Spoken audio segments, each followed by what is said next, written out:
This is the 5th international conference that we've organized. And so GITA was actually formed at a really early conference in Mexico. And all the other events that we've done have all been sort of focused on discussions that were really important for providers in particular, sharing information about practice and really crucial things that were being learned. And so now that that network has developed and that information's been encoded and that it's been really interesting, this conference we've been able to expand the discussion to include experts from other fields that are really related. So we've got people here from that practice with Ibogain traditionally in Gabon. We've got people here that are experts in addiction and addiction treatment and harm reduction and drug user rights and generally in drug policy. So it's the importance of this conference is that it's an opportunity for the discussion to be able to grow a lot and for us to be able to do a lot of education about Ibogain and what's been happening all these years.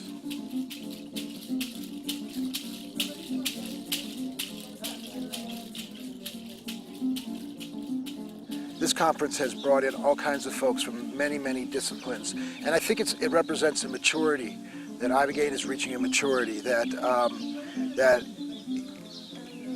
Ibogain came up in the harm reduction movement with Nico Adrian in the junkie boom. It came up during the war on drugs. And it has matured into its adulthood, if you will. And that's what it represents. You know, academics, activists, religious, people from all over the world coming for this plan.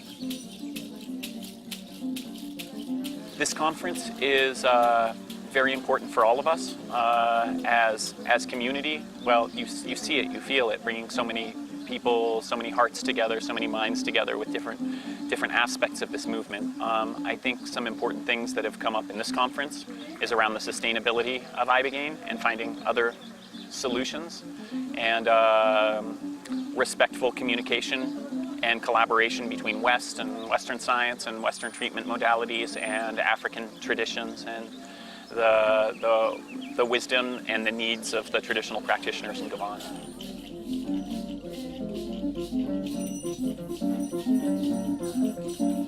You know, my focus is really on Ibogain. It's kind of its own animal, especially in working with substance use disorder treatment. And, you know, I'm also one of the people who kind of says Ibogain is not like mushrooms and LSD and peyote. It's really a onogenic, which is like a dream-producing drug, because what's really happening to people when they take Ibogain is they're having waking dreams. You know, with classical psychedelics, your visual perception is distorted when you open your eyes. And in the case of Ibogain, you're still dizzy, but the visions go away. That's what you tell people. If the visions get too intense to handle, open your eyes and the visions go away. If you want to be considered a true psychedelic, I sometimes say, it's got to have a 5-HT2A agonist effect. I mean, and that's sort of by definition. If it doesn't have that effect, it's not a true psychedelic. Ibogain is not a psychedelic in that respect, in that very narrow pharmacological way. But clearly the experiences that it has, that people have, are similar to other psychedelics.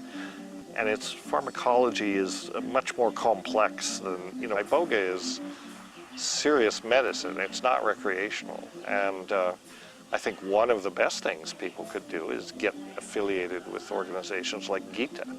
You know, if just know about it, join if possible. I mean, I certainly intend to.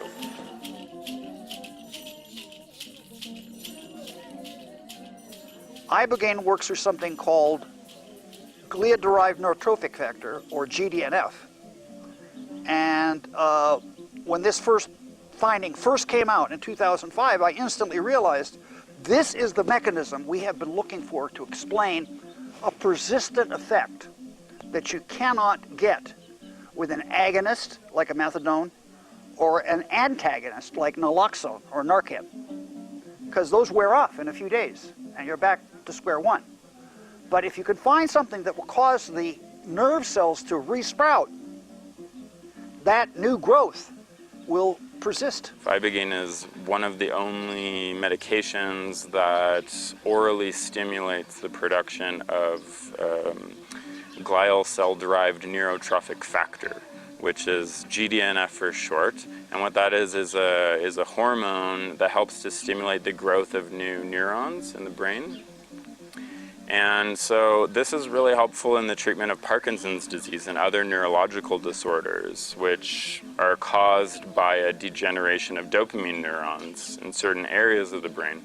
So Ibogain is able to go in and be able to do some of that repair. I would not be present at this conference and I would not be interested in Ibogain if it were not effective in opioid detoxification, because that's a very robust biological effect. It's not explained by placebo, and it's not explained by a mechanism that we know. So that has always been my major interest, is, explaining that. Ibogain is the only substance on the planet that will alleviate opiate withdrawal symptoms. If you take any other of these psychedelic drugs and you are addicted to heroin or oxycodone, you will be deathly sick the next day. After Ibogain, there is a blunting, almost a 90% blunting of opioid withdrawal symptoms when done properly in a medical model. This makes this the only substance we know of on the planet right now that will do that. And that is the focus of my attention and the focus of my research. So yes, I would love to see entheogenic drugs find their way into proper use into a psychotherapeutic model. I think we can get much more sustainable results of proper behavior with their proper use. But Ibogain as an addiction interrupter makes it extremely unique from all those other drugs.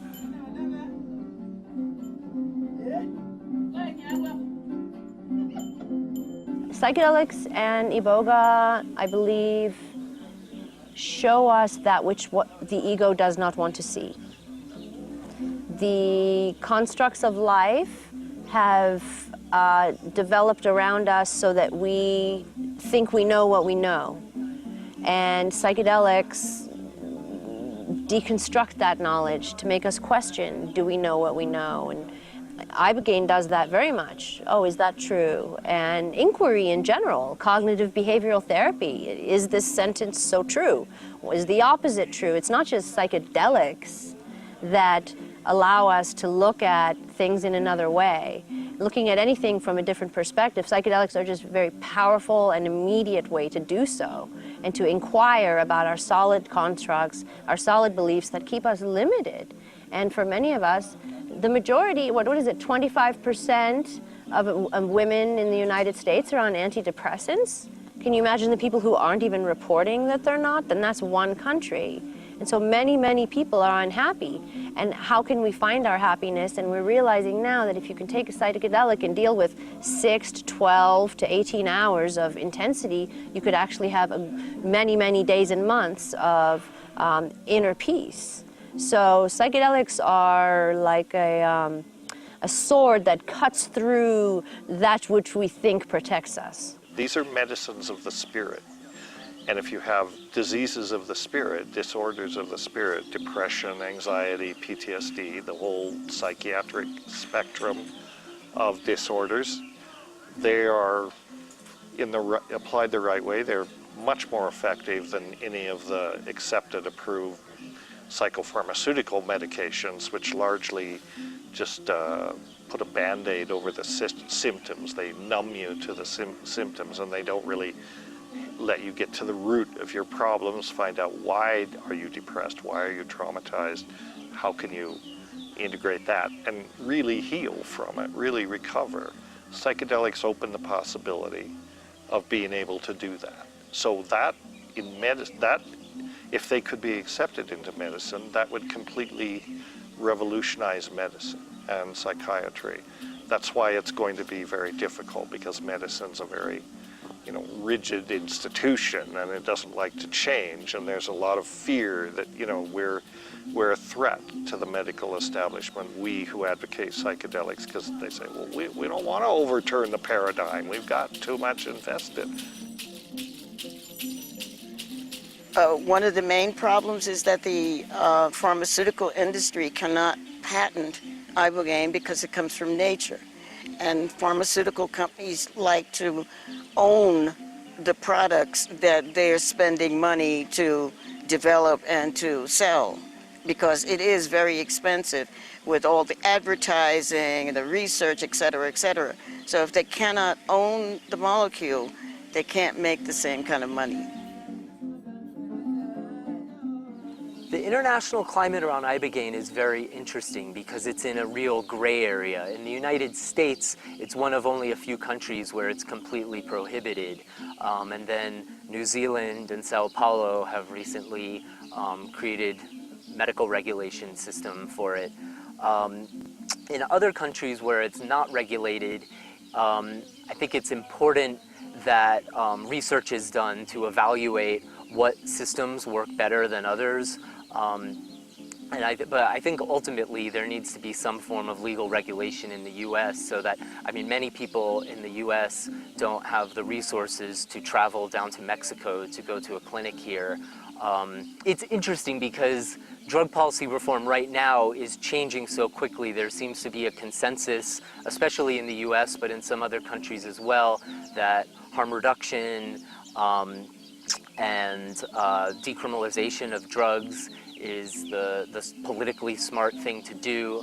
But Ibogain hasn't come up much in those discussions, and I think it's really important to, for advocates for Ibogain to connect with the political dialogue that's going on around heroin addiction, around overdose. Overdose deaths have quadrupled in the United States over the past 20 years, and that's become a big political issue. So I hope that Ibogain, becomes thought of as one of the solutions to the overdose crisis and to the addiction crisis in the US and in other countries. You know, we're moving towards a medical model for Ibogain, and I think that's a very good idea and very important. I understand detoxification of drugs is a medical intervention. There's a risk, no? And even without Ibogain, it's a very complex thing. So I think that's where we have to go to the possibility of having Ibogain become a prescription medication like in New Zealand, and being able to, for people to have access to it in a non-private way, no, in a public way. But that doesn't mean that aside of that, Ibogain also should be available to those who want it in other contexts. So first of all, we need decriminalization, of course, and in the countries where Ibogain is illegal. But also, for other types of uses, it's important to establish certain ethical and safety boundaries, and kind of come to a place where services can be offered, within the framework more maybe of personal development, or, these workshops where people go when they have a burnout or they're stuck in life, and do certain techniques where Ibogain can be integrated as one tool in these type of programs as well.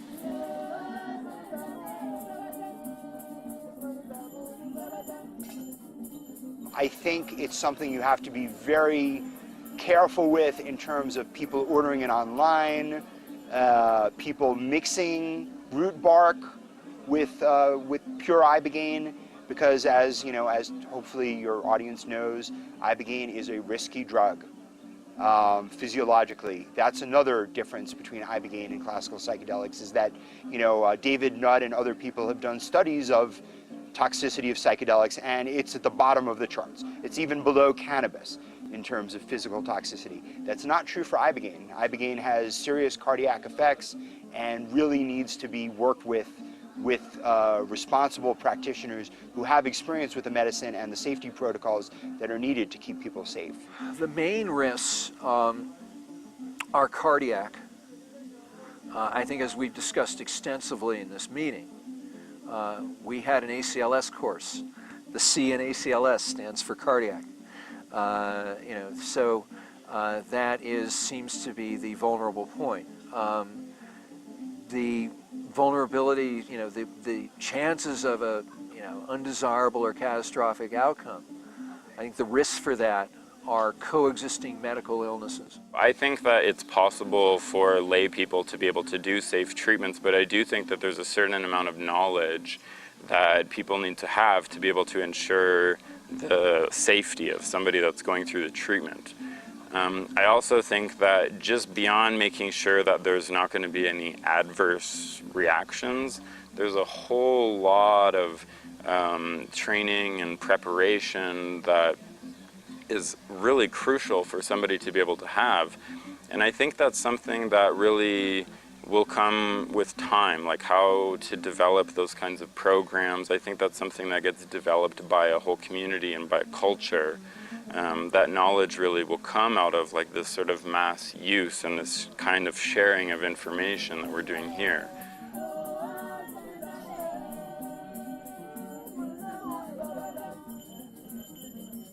Me, I want to build a place in Gabon where will be a meeting between traditionalists and researchers, because, you know, all the research done for me are fake. The research done on Ibogain. You know why? They don't know what plants they use. If you use Tabernates mani, it's not the same if you use Tabernates ibogabayon or Tabernates montana. It's different species. The proportion of alkaloids are not the same. So, you know, they make tests, and sometimes, oh, the dogs died. It happens. Was it really Ibogain or Voacanga africana? Or why it is, you know, because there is cousin. The other Ibogain on internet. Oh, it's Ibogain. You know, there's lots of apocynaceae. Same taste, same look, same leaves, but not the same alkaloids. They mix it so we can help the researchers, the research to make properly clinic tests using the same species. Sustainable, fair, sanitary certificates, traceability. So there is a lot of you know, unethical and unsustainable Iboga out there for sure.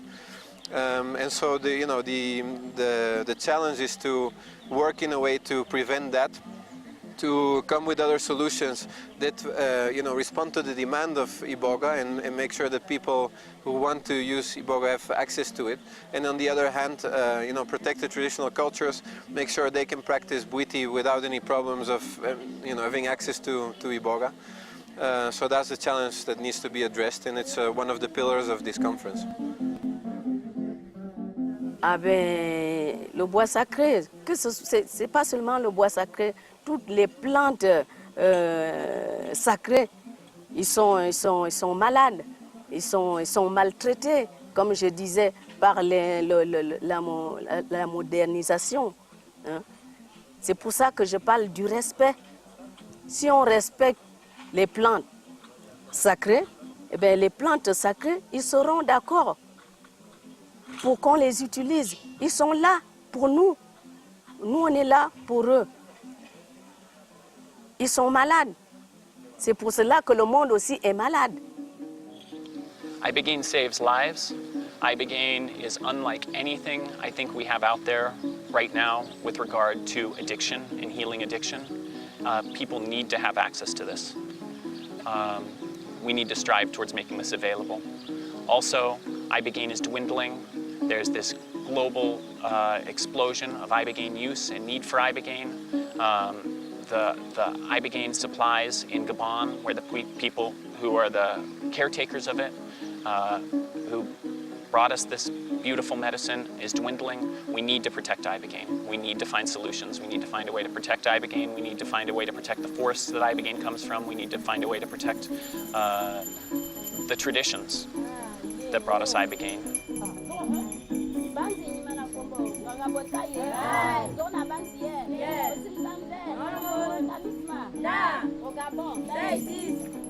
Psychedelics can be a catalyst for a far, far bigger change. This could be either a reform movement, meaning that it'll just be sort of sucked up into the wider culture, which by anyone who's awake, we're in some trouble, or it could be an evolutionary, revolutionary movement. And so when I first did Iboga and I came out and I was clean, I thought, we have a bomb, and I want to drop this bomb in society. Then, when I started working, and I saw that it was just a fucking detox in many people's eyes, and I still see Iboga as a bomb, a love bomb that needs that is coming at the right time. But we need to act with it and think far outside of these boxes.